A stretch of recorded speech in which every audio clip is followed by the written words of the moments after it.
News.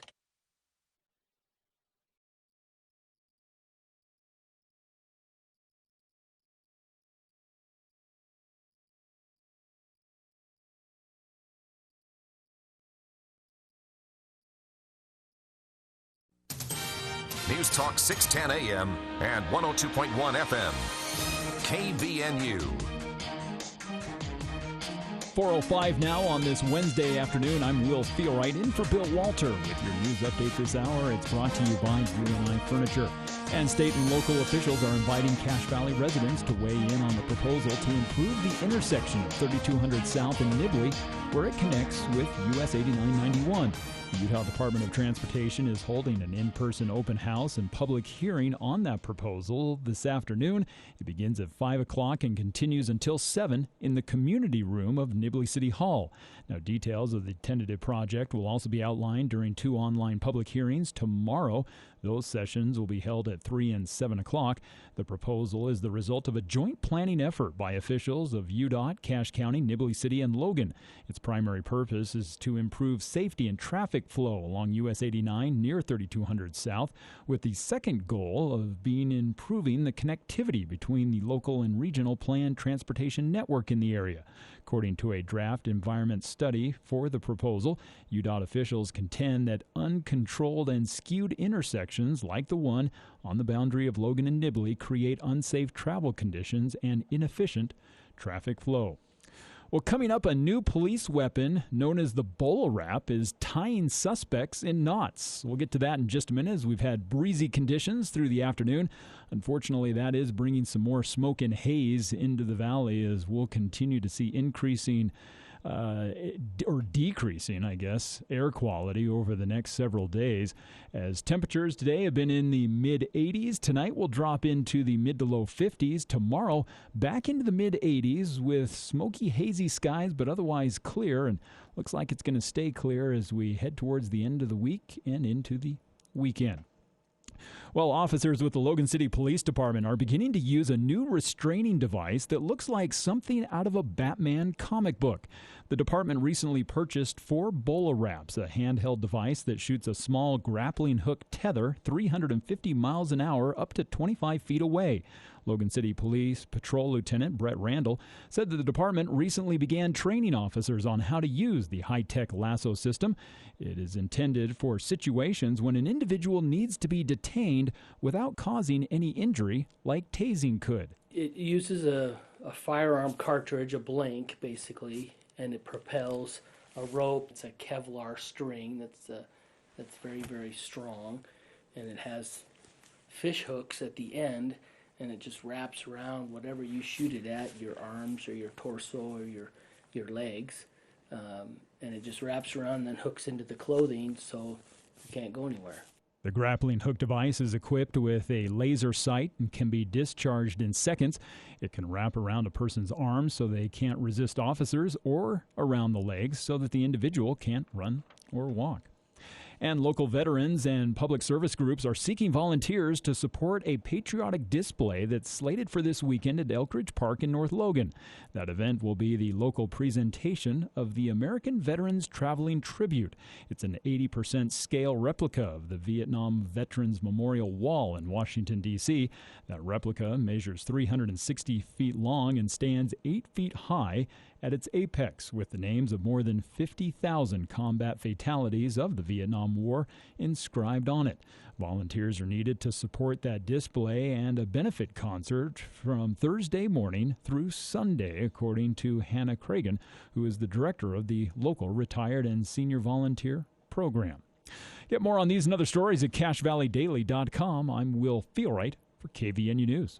Oh, we live in a great area. Are you just back from a camping trip? Don't take your sleeping bags to the dry cleaner. Come to Mount Logan Laundry. For just a few quarters, our 55 or 80-pound washers and 80-pound dryers will have those bags clean for your next trip. Mount Logan Laundry has free Wi-Fi and drop-off service, plus they're open until midnight. Mount Logan Laundry really is the cleanest spot in town. Find them at 5th East and 9th North in Logan, or in Brigham City on the corner of 1st East and 7th South. Mount Logan Laundry. Hey, John Weiss here from Heritage Auto in Logan, Tremont, and Brigham City. Let's celebrate these last few warm days together and have you swing by and pick up a 2021 summer souvenir, a Ram truck from Heritage Auto. The Make This Summer sales event is still on, but you've got to act fast. Take home a 2021 Ram 1500 with low 1.9% APR financing for 60 months and no monthly payment for the first 90 days. Come to Heritage Auto, your hometown dealer with the biggest deals. Heritage Auto Group. Heritage, it's what drives our future. It's back to school time. You're getting the clothes and the supplies, but don't forget the haircut. The students at New Horizons Beauty College are trained in all the latest trends and techniques. Plus, New Horizons has great prices on the products to help you maintain that new look, like Redken, Matrix, Biolage, and Bricado. All services performed by students and closely supervised by licensed instructors. Oh, hey, they're also enrolling for fall classes right now. Create your own individuality at New Horizons Beauty College in Logan. This is the weekly sports report for Green Canyon High School. Girls tennis beat Skyview and Logan. Boys golf shot a team total of 299 at the Morgan Invitational. Girls soccer lost to a very good Woods Cross team but bounced back to defeat 5A Spanish Fork. Green Canyon football had two big wins. Freshmen won 42-0 and varsity won 19-17. Volleyball fell to Northridge but swept Hillcrest. The Green Canyon High School sports report is brought to you by Advanced Heating, Aero Fasteners, Alpine Cleaning, and Cash Bridgerland Animal Hospital. Oh, little piggy! Let me in or I'll blow this building down! Nice try, Wolfie, but this here building's made from steel. All right then, here goes! Gosh, that didn't work. A building from Northern Steel Buildings will keep out the big bad wolf, and they don't break the piggy bank. Visit northernsteelbuildings.com to see their quality work or call 435-677-7300. Northern Steel Buildings. Value from concept to construction. We love being in Smithfield and making it easy for our friends and customers to do their banking. Hi, this is Danny Hansen, branch manager at Cache Valley Bank in Smithfield. If you don't bank with us, I invite you to discover what a great financial partner you'll find in Cache Valley Bank. I'm anxious to get to know you and invite you to stop by and say hello. Now celebrating our second year in Smithfield, located on the corner of Center and Main, Cache Valley Bank, member FDIC.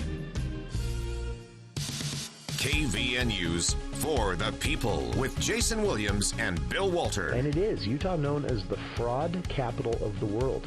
Not because we have more people committing fraud, but because we have so many people falling for it. Going beneath the headlines and connecting you to the newsmakers. The radio is a great way to get the word out to a lot of people in an emergency, so we thank you for your help and being a partner with us. For the People on News Talk KVNU, 610 AM, 102.1 FM, online at 610kvnu.com, and on the KVNU mobile app.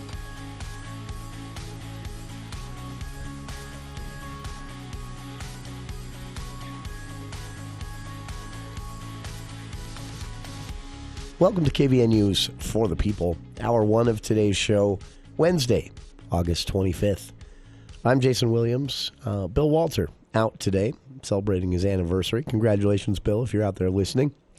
And every mistake and wrong sound and mic cut short or not turned on at the proper time, all of that is my fault. All of it. Can't blame Bill on it for it today. We have some good news. A couple of things.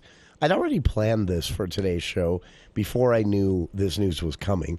But this just happens once in a while when you have a bit of serendipity in the news.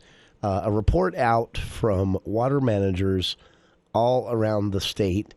And, the good news, we'll get more into the details as we revisit some of our conversations with water managers, drought specialists, Division of Water Resources developers looking at potential new reservoir locations, and also beefing up, shoring up existing reservoirs to extend their lifespan.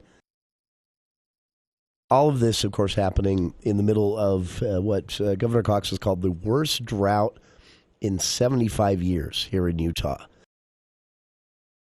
And as the governor said during the Direct Link event this month here on our airwaves, he said he doesn't use that phrase in any hyperbolic sense or with any drama. He said this literally is the worst we've seen in 75 years. And what's really concerning, the governor said during that event, it might be the first year of two. Hopefully not three. Three, we won't make it through when it comes to water. We'll be running out. Two, we can make it through. But again, this has really hammered home the reality here in Utah. It's a reality that's easy to forget, especially I think for those of us here in northern Utah. We're in the wettest part of the state. We still, we've had our years when cities have had to say, cut your watering back, or we're shutting the secondary water off a bit early this year, or that's nothing new. But this is still the wettest part of the state. So everywhere south of us, they're looking at our water. They're looking at their existing water. They're looking at these reservoirs, and there's a lot of concern. But also, there's a lot of desire to develop where we're at, the Bear River area. In fact, I like to hammer on this one every chance I get, because now thankfully, the process worked, and this was shut down. But a few years ago, now Senate President, then just state Senator Stuart Adams, and some others put together what was basically a slush fund for quote, water development projects. But everyone knew that it was the Wasatch Front, Adams from the Davis County area, and the Salt Lake Valley area, lawmakers wanting to set this money aside to sort of fast-track water development in the Bear River area, because that's where all the water is, where most of the water is. Now, of course, we have to be careful about that. We've seen the Great Salt Lake hit historic lows this summer, exposes more lake bed, puts more toxic dust in the air. That dust then settles on the snowpack and melts it faster. This ripple effect, we have to be conscious of. So we can't just willy-nilly develop everywhere. We can't also, drain the rivers and lakes and leave the natural landscape barren at that point. But at the same time, we're a desert state. Our population expected to double in the next 20 to 30 years here in Cache Valley and even down in St. George. Now, those exact numbers may not manifest. That's a projection of a double the population. And, of course, when it comes to projections, these are they're not projecting exactly, the population of Hiram or the population of Providence, or even necessarily the population of Cache Valley versus Salt Lake Valley.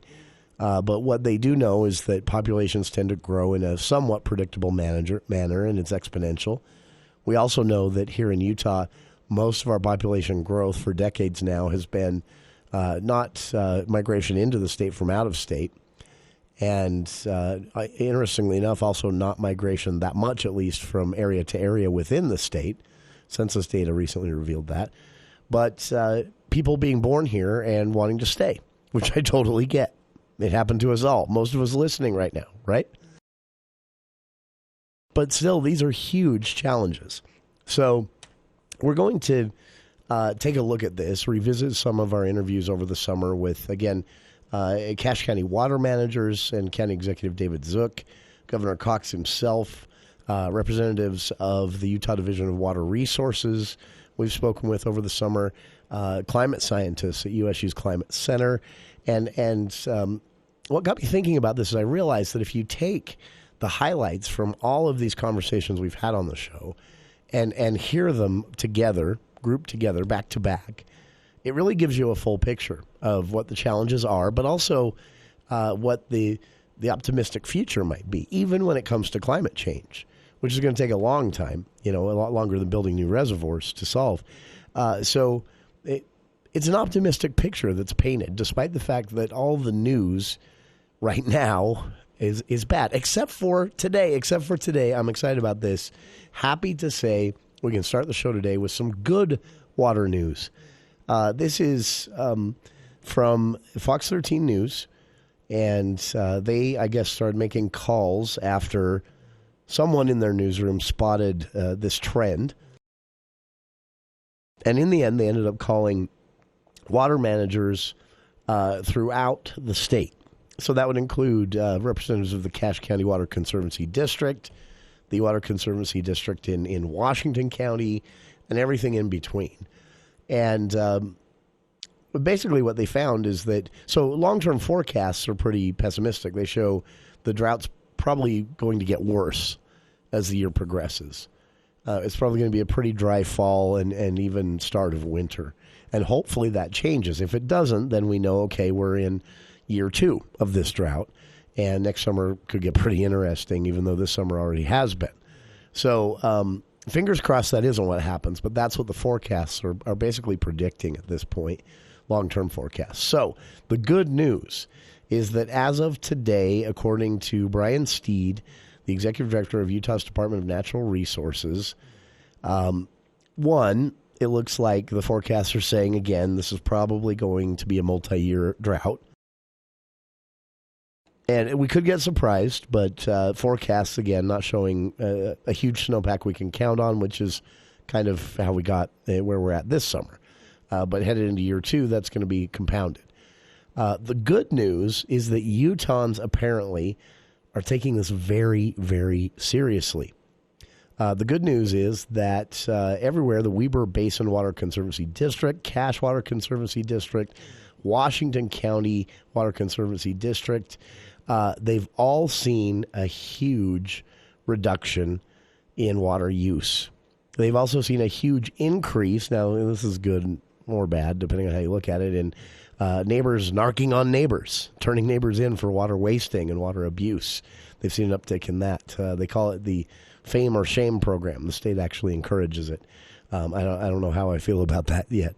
But again, across the board, across the state, seeing big water users being caught and water abusers being caught, and the general public, the responsible people who care, which is most of us, water use down almost 55% as of Wednesday. That is exactly what the governor asked everyone to do back in early summer, June, I think, or May. And it looks like most of the state heard the call. And on average, again, throughout the state, water use down to 55% of what it would normally be this time of year. So that's some really good news. The governor's office hasn't responded to that yet, but the governor's office had said previously, if we hit that target, then we'd actually be able to ride out a second year of the drought without many more restrictions than those we've seen this summer. So, fingers crossed. We'll be back and we'll keep this going, talking water, reservoirs, climate change, and the future, optimistic future of Utah's water landscape, despite the population projections, population growth projections. We'll get back to it right after this.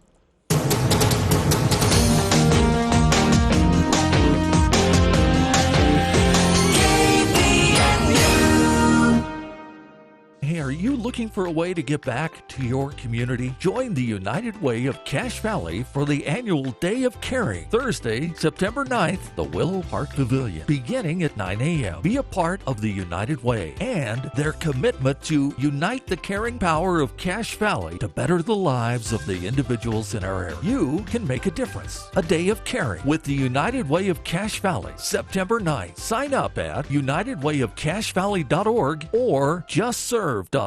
If you think it's expensive to hire a professional, just wait until you hire an amateur. Why the heck is the roof leaking? Larry, you said you got it fixed. I thought it was fixed, Donna. Everything was fine until it started raining. Larry, that's the point of fixing the roof, is so we can actually live here when it's stormy outside. This is David with Roof Rescue. Our experienced roofing team is tried and true and will fix your roof guaranteed. Visit roofrescueusa.com to schedule your free roof inspection. Roof Rescue, providing watertight peace of mind. Hey, it's Al Lewis. It's finally summertime. But if you struggle with CPAP, you might not be getting the sleep you need to get outside and enjoy your favorite summer activities. Fortunately, there's a treatment that will give you the sleep you dream of called Inspire. It works inside your body with just the click of a remote. Learn more at InspireSleep.com. Inspire Sleep Apnea Innovation. No mask, no hose, just sleep. Inspire is not for everyone. Talk to your doctor to see if it's right for you. And review important safety information at InspireSleep.com.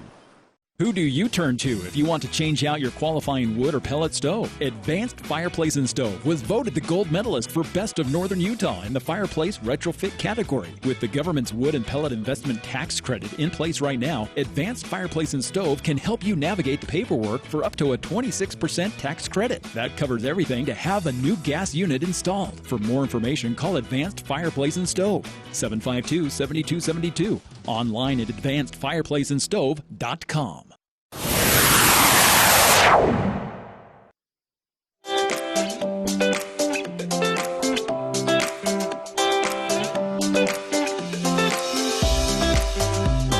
Welcome back to KVN News for the People. Water, well, we can have endless discussions about water. Recently, Governor Cox, during the Direct Link with the Governor event here on our airwaves, said the state is looking at 400 potential locations for new reservoirs. David Zook, Cache County Executive, told us here in our studios just after that here in northern Utah, they're looking at 3 potential sites for 3 smaller reservoirs rather than one large reservoir site. They feel that would be more environmentally responsible. Either way, the drought has really driven home a fact here in Utah, which is that we don't have enough water.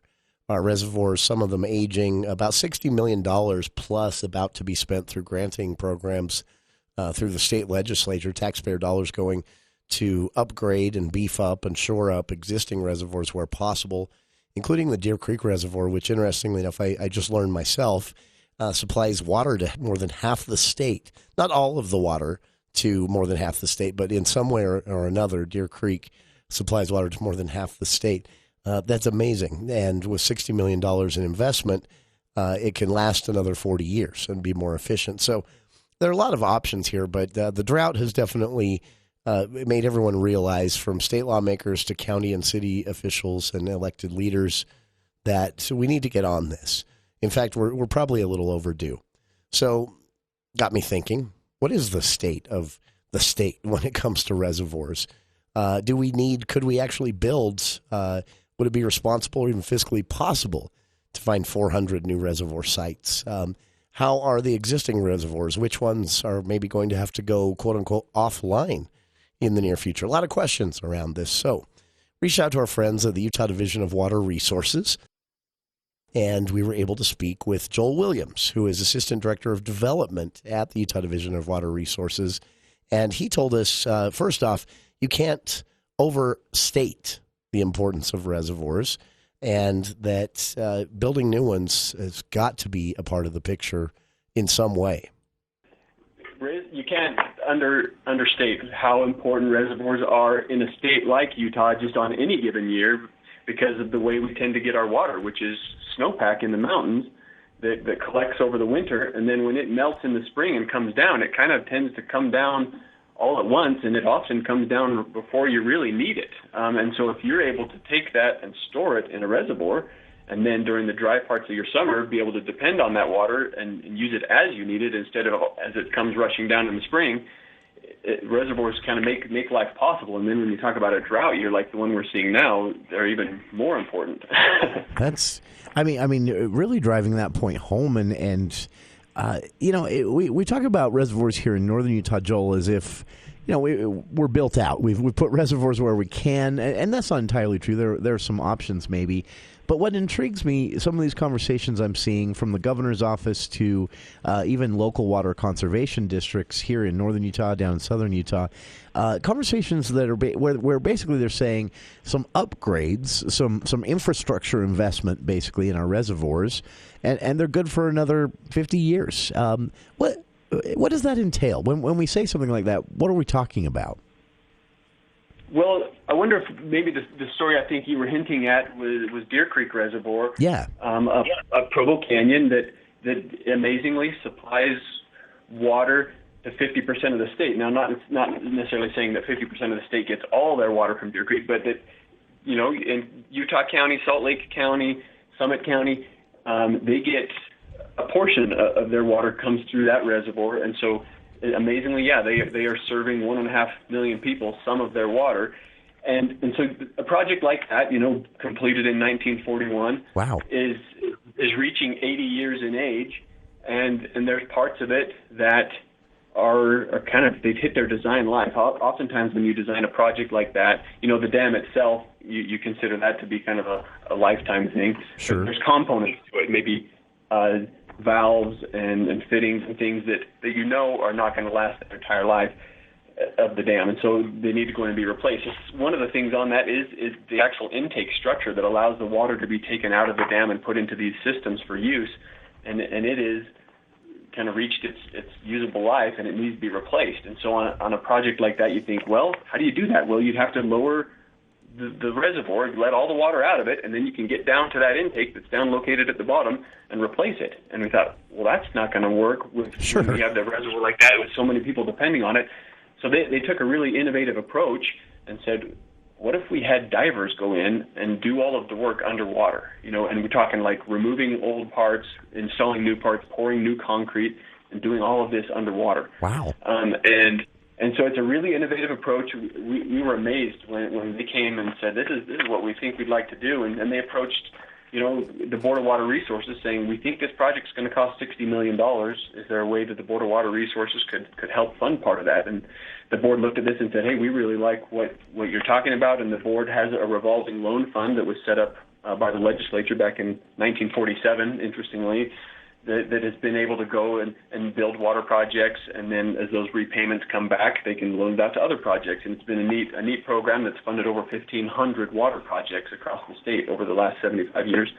So using that revolving fund, the board was able to say, we could put $40 million towards this project at Deer Creek Reservoir, and by doing so, the project itself will take 3 years estimated to complete, to do all of that work without draining the reservoir. And once it's in place, it's neat to think that could then extend the life of that reservoir, and it could continue to provide for the next 80 years into the future of allowing people to continue to rely on that resource for their water. That is amazing. And again, for listeners, Deer Creek Reservoir supplies water in one shape or form or another to roughly 50% of the state's population somehow.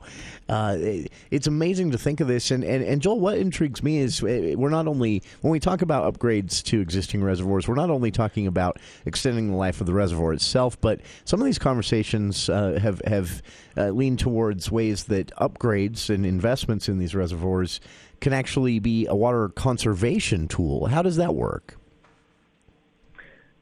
Well, there's some interesting ways to think about it, because you're right. We have a lot of existing reservoirs. We have over 300 major reservoirs in the state. Wow. And that some of the things that can affect those are maybe the infrastructure wearing out, or we have a program in the state, a dam safety program, where we want to make sure that all of the dams are safe and not prone to fail. And so you got inspectors that are going out on an annual basis and checking. They're making sure that all of the gates are operational. And if we find something that seems like is a concern or needs to be replaced, we put that on the priority list to be repaired. And so we're constantly upgrading and repairing dams to make sure that we can ensure that storage. So that's one aspect of it, of ensuring that storage doesn't fail.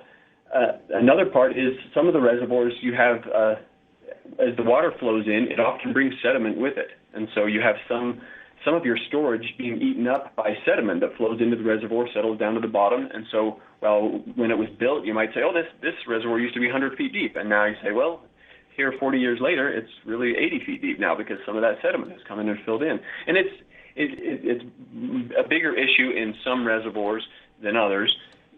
Some reservoirs tend to have pretty clean inflows and they don't get a lot of sediment, and others bring a lot of sediment, especially think some of these in southern Utah where they get a big flash flood that comes in and brings a whole bunch of sediment with it.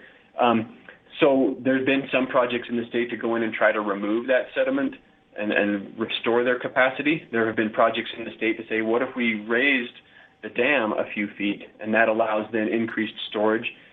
So there's ways to think about existing reservoirs and making sure we can maintain that usable storage, and then in some ways looking at even possibly increasing it with a few projects that we've seen.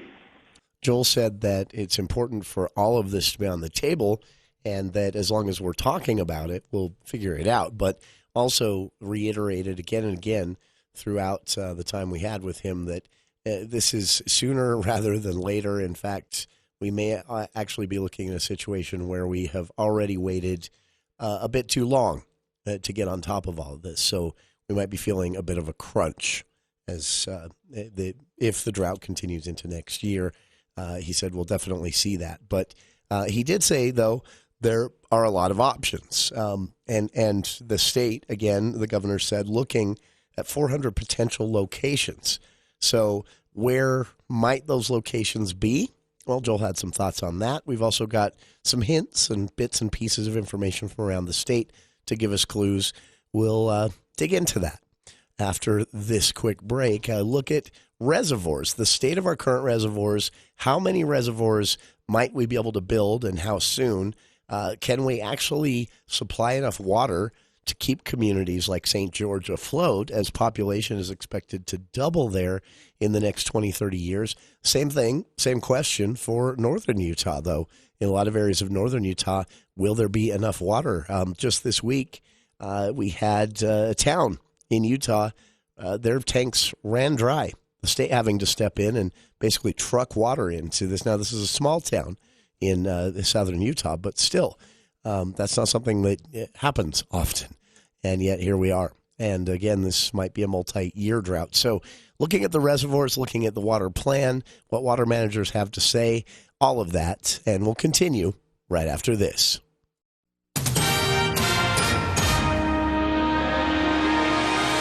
Well, thank you, Jason. The news this hour is brought to you by Maple Springs Senior Living. A 27-year-old man has been sentenced to prison for physically beating and threatening to kill a Logan woman back in June.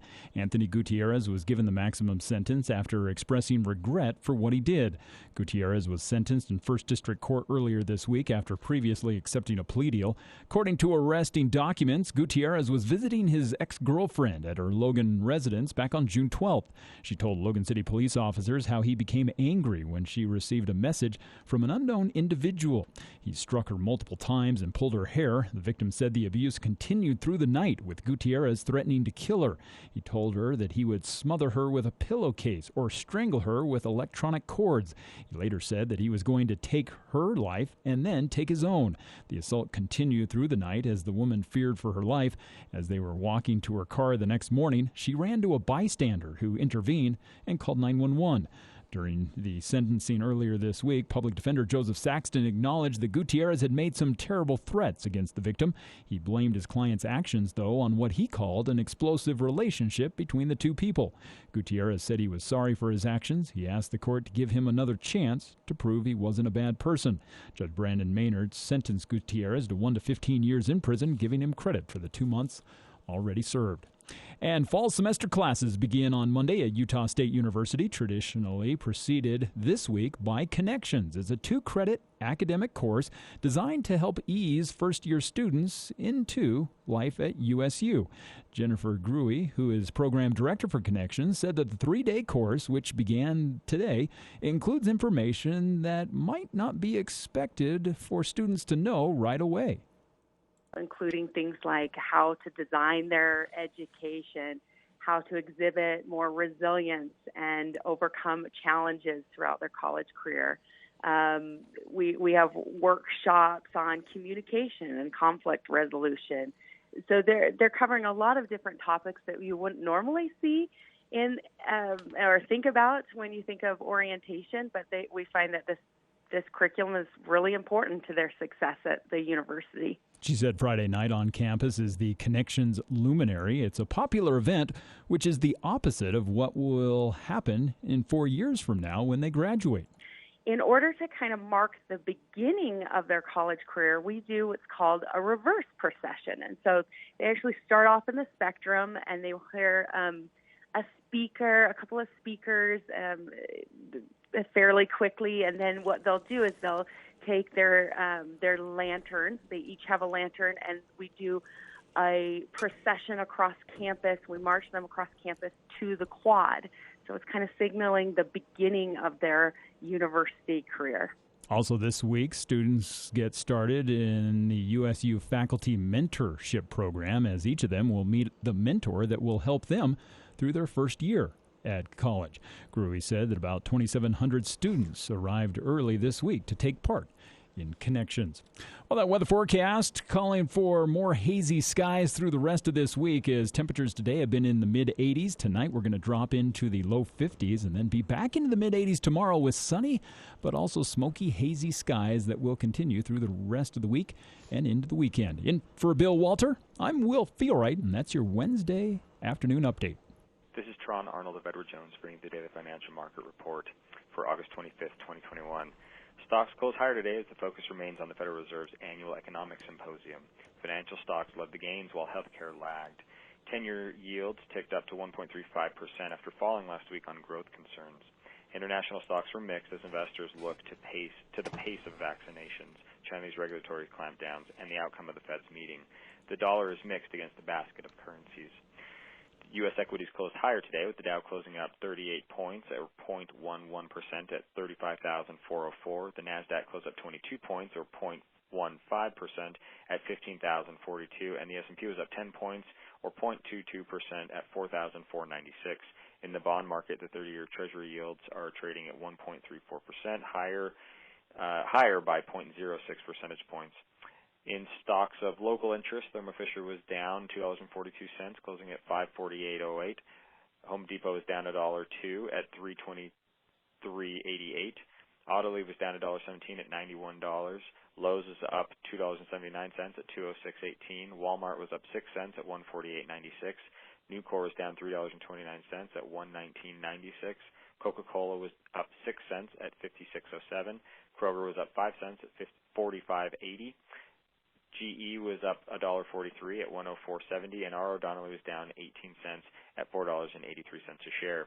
In commodity markets, the spot price of oil was up 79 cents to 1.17%, closing at $68.33, and the spot price of gold was down $16 or 0.86%, closing at $1,792.90. This is Tron Arnold of Edward Jones, member SIPC, serving individual investors with personalized attention and long-term financial advice at 1202 South Highway 89 in Logan. If you want more information, feel free to give me a call at 435-752-3400.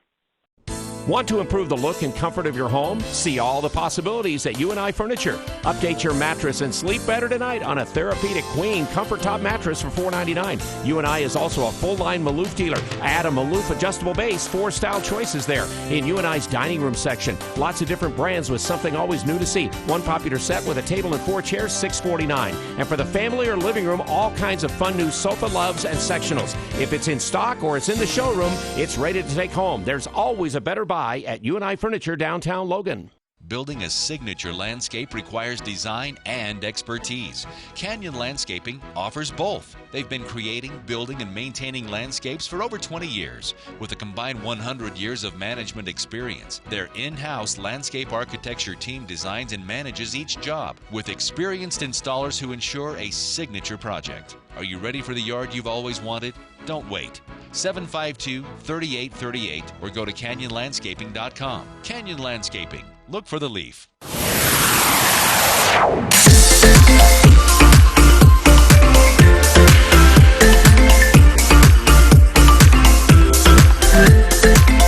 Welcome back to KVN News for the People. Taking kind of a deep dive, if you will, into water here on the show today. Have had an opportunity recently to speak with a lot of different people, from Cache County water managers and water district members to the Cache County executive, working with other regions in northern Utah, other counties on potential new reservoir sites. Governor Cox mentioning again the state looking at 400 potential reservoir sites. Population expected to double, and that's causing a real concern in places like St. George and even here in northern Utah. this is a desert state. I mean, we have more water here in the Bear River Heritage Area than most of the rest of the state, which makes us a target more than just lucky. And that's something we need to be concerned about here in northern Utah as well. But it's with the drought, which the governor says is the worst in 75 years, and a potential second year coming right behind that. Everyone we've spoken to has told us we don't have time to delay. So, again, we spoke with Joel Williams, who is Assistant Director of Development at the Utah Division of Water Resources, about our reservoirs in general. We also had a chance to ask him and a few others we'll get to here in just a bit. Is this possible? When you consider all the competing interests, Salt Lake County area, Salt Lake Valley area, salivating literally over our water. The legislature a few years ago trying to sneakily put together a slush fund for Bear River water development projects, which was basically a way to rapidly fund taking our water. Now, we say our water, but it's for everybody. And there's another aspect of that, too. We have to maintain the health of rivers. We have to maintain the health of lakes. We can't just build reservoirs as needed without any concern for the environment or the landscape, because we lose a lot of our culture and heritage and life, quality of life that way as well. So these are a lot of competing interests. On top of that, you have county decision makers, city decision makers, state level, even federal level decision makers, all that have to get together on something. And I asked Joel about that as the development director for Utah. Is that a lot of plates to spin? It is, and we sometimes joke that the gentleman that heads up the state dam safety office, I think, how does he sleep at night? And, knowing that there are 300 dams out there that every time they're, a big rain event, you think, okay, are they all doing well? Are they all holding their water? Are there any risks? And they've done an exceptional job. If you look at our history, we've seen, you think back to those that were around when the Teton dam failed up in Idaho, and the damage the havoc that can wreak. We want to make sure that these reservoirs are safe, and so they've done an excellent job of going through and preventatively finding things that need to be fixed, and then doing those, as I said, using a priority system of saying, hey, let's do this one next. And the legislature has been intimately involved in trying to provide funding for those and helping to do it in a way that makes it workable for those that own the dams. A lot of times these dams are owned by irrigation companies, and some of these dams were even built back in pioneer times.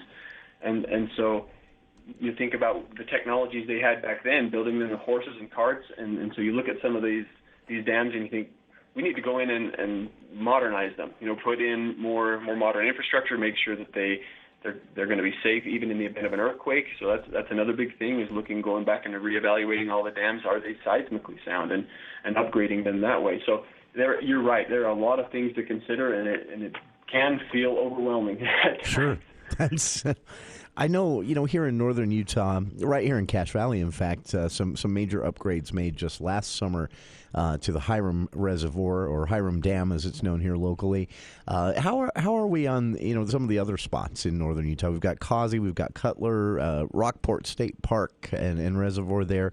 How are things in northern Utah when it comes to the reservoirs? I would say in general, those large dams and reservoirs you're talking about are in good shape as far as the structural, that they're sound, that they've had upgrades taken place. You're right, to Hiram and Echo. I can recall a recent project there. So many projects just to make sure that the dams themselves are safe. The issue we're facing right now, I think, is the water, of having enough water to come in and replenish. People sometimes look at a reservoir and say, oh, it's 30% full. This must be a failed reservoir. And you say, well, no, that's actually exactly how it was designed to operate, that during the wet periods, that is for it to fill up. And then in those dry years, like we've been seeing recently, that water level comes down as you use it. And so what it's telling us is that we're due for another good couple of wet winters, and let some of these reservoirs recover and refill. And that's why maybe some of the talk you're hearing is so focused on this upcoming winter. And these recent storms we've had are doing a very important task of getting the ground wet.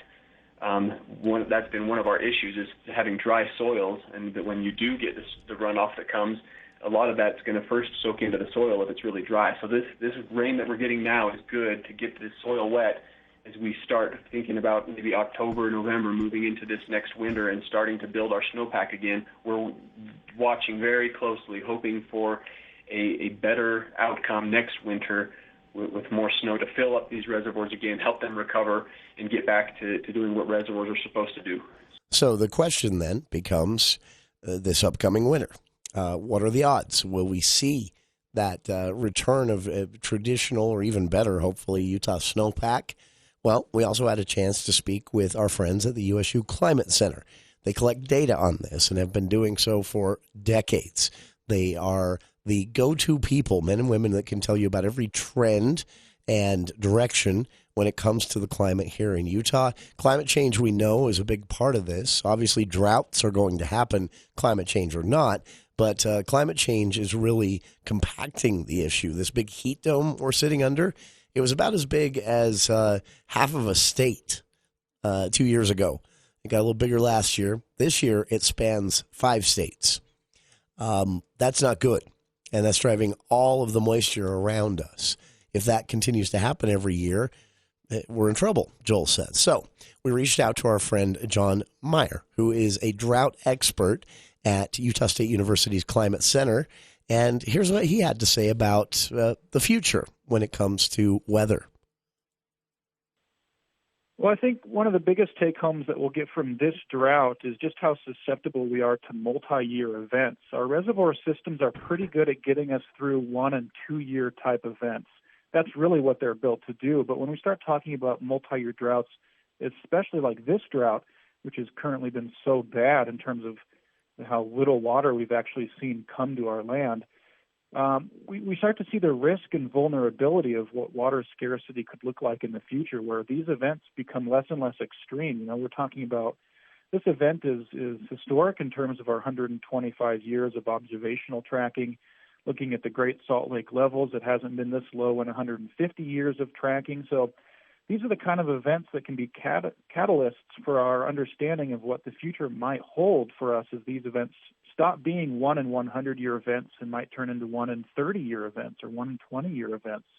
And so we talk about just the economic implications of dealing with these events more and more frequently. It should be on a lot of people's radar for how we can adapt and mitigate starting now, looking forward.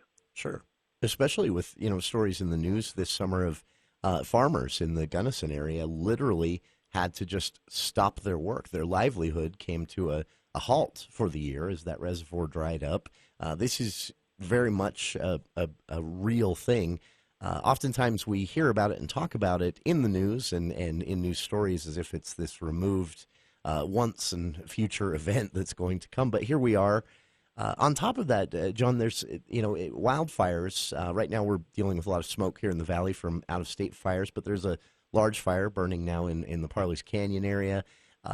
There's research that's been done on all this smoke. It comes down, it settles, it ends up in our soils and our underground water storage as well, right?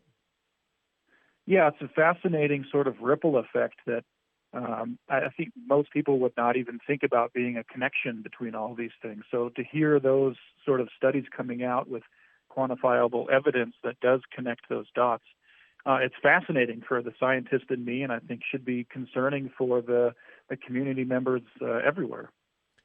We had recently international news with the latest IPCC report, it basically saying we've got a decade, maybe two, to really get our act together when it comes to climate change. Is it difficult, I guess more of a personal question, for you as a researcher, for your colleagues there at the Climate Center and in the College of Agriculture and Applied Sciences in general, is it difficult to be optimistic?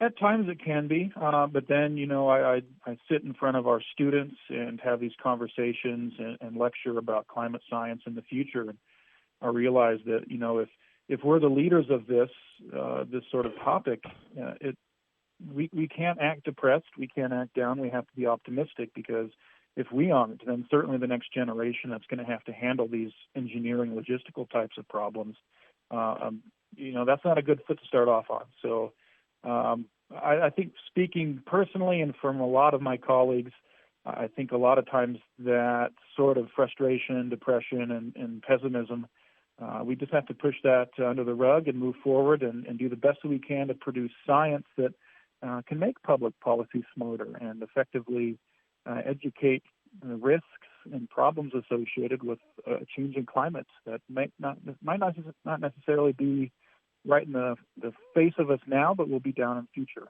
Sure. And it's also, I think, important to consider, drought, for example. They come to an end. As you mentioned, they might come back more and more often as the climate continues to change and to warm, which would be a concerning thing. We have steps we can take on the federal, state, county, and city levels.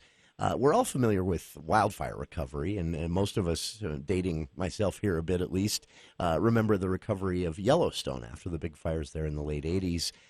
What about drought recovery? How long does it take to actually bounce back when you're thinking soil, reservoirs, and even the effect that very dry conditions can have on the number of wildfires?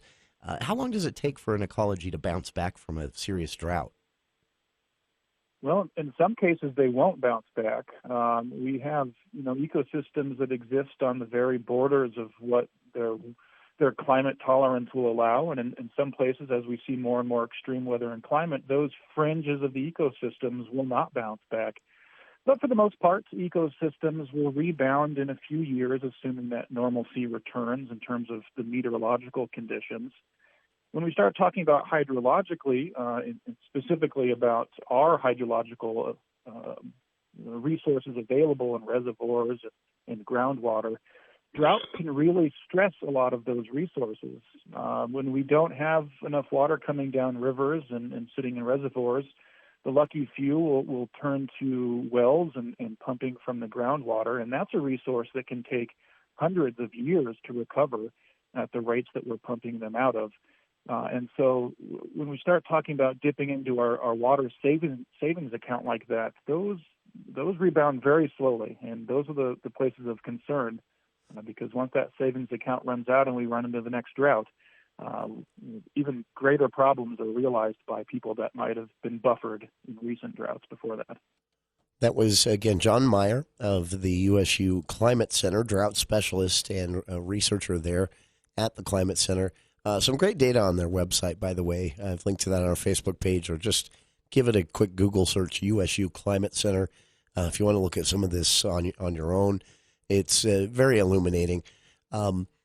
This is a nice contrast, I think. The words of Joel Williams, words of John Meyer back to back here as we take this deep dive into what we've learned about our water systems, our water reservoirs, our water supplies, our changing climate, our growing population, all of this factoring in. You really, from listening to all of these interviews that we've done, get a broad scope of how complex this is, but also how urgent all of this is, how many moving pieces there are, how many decision-making bodies are involved, from city on up to state and even federal.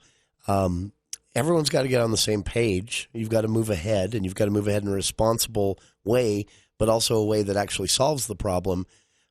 This is a lot. But everyone, as you've just heard, every clip you heard there, every single person we spoke with throughout this summer has said, we have time. We have the resources. We have the ideas. We have the potential to meet all these challenges, but we need to get on it right now. So we'll keep the conversation going here on KVNU's For the People, taking a deep dive into water right after this. News Talk 610 AM, 102.1 FM, KVNU. Procrastination isn't a valid retirement strategy. If your saving for a retirement approach involves the phrase, I'll get around to it someday, it's time to make someday into today. Edward Jones can help. Contact your local Edward Jones financial advisor to get started today. Visit edwardjones.com or stop by your local Edward Jones office. When it comes to meeting your retirement goals, time can be on your side, and there's no better time than now. Edward Jones, making sense of investing. Member SIPC. Guess which energy source is truly the cleanest for the environment, is affordable, abundant, and is ready right now to do what all the other clean energy sources hope to do someday? It's propane. Yes, Propane. To learn more about what propane can do for you, check out the State of Energy right here, Saturday mornings at 6:30. Also, the propane industry is set to grow by $50 billion over the next 5 years. Go to findapropanejob.com.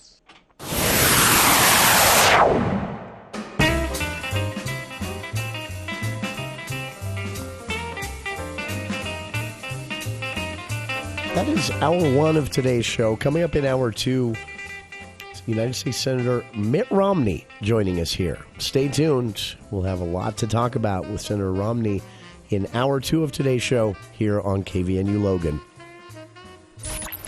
As our world changes, we're with you. News Talk KVNU Logan, 102 FM.